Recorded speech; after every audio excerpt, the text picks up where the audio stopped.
Bine ați venit în lumea umbrelor, a poveștilor care ne fac pielea să se zgribulească și a misterelor ce sfidează realitatea. Astăzi vom pătrunde într-o legendă întunecată din inima României, într-un sat uitat de lume numit Valea Umbrei. Aici, superstițiile despre strigoi nu sunt doar povești, ele sunt realitatea înfricoșătoare cu care locuitorii trăiesc în fiecare noapte.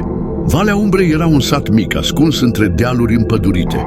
Casele erau vechi, acoperite cu țigle crăpate, iar ulițele, bătătorite de pașii grei ai sătenilor, erau învăluite într-o liniște apăsătoare după apus. Oamenii de aici vorbeau în șoaptă despre o serie de întâmplări ciudate, vite găsite moarte, prunci care se îmbolnăveau fără motiv și urme de pași care apăreau noaptea în jurul caselor.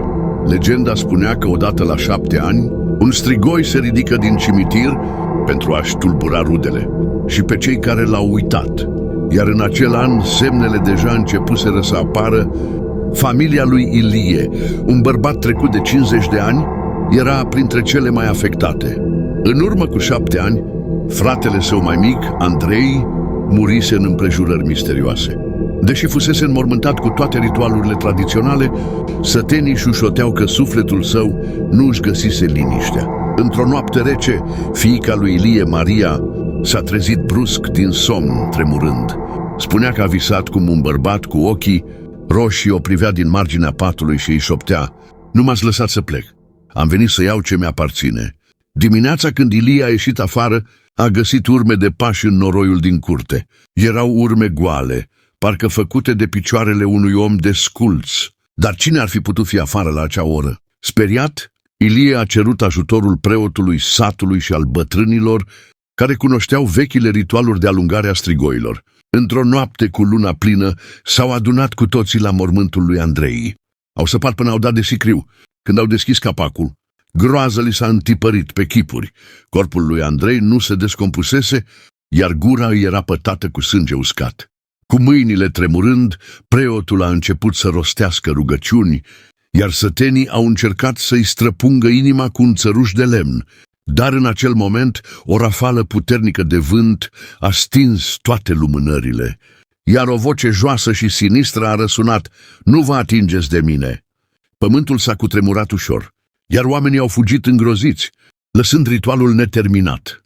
După acea noapte, lucrurile au escaladat. Strigoiul părea să devină mai puternic.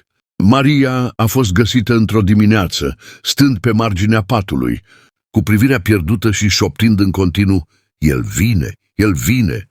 Animalele din curte începeau să dispară, iar în fiecare noapte sunete ciudate ca de pași grei răsunau pe acoperiș. Ilie a înțeles că singura șansă era să termine ceea ce începuseră la mormânt. Cu un grup restrâns de oameni curajoși, Ilie s-a întors la mormântul fratelui său. Au săpat din nou și, de data aceasta, au fost hotărâți să ducă ritualul până la capăt. În timp ce preotul rostea rugăciuni, un urlet înfiorător a răsunat din sicriu, iar Andrei s-a ridicat cu ochii roșii ca focul. Cu toate acestea, Ilie, strângând din dinți, a înfipt țărușul direct în inima fratelui său. Strigoiul a țipat pentru ultima oară, iar trupul său s-a prefăcut în cenușă. După acea noapte, liniștea s-a așternut din nou peste Valea Umbrei. Dar sătenii nu au uitat niciodată groaza prin care au trecut. În România, legendele despre strigoi sunt mai mult decât simple povești.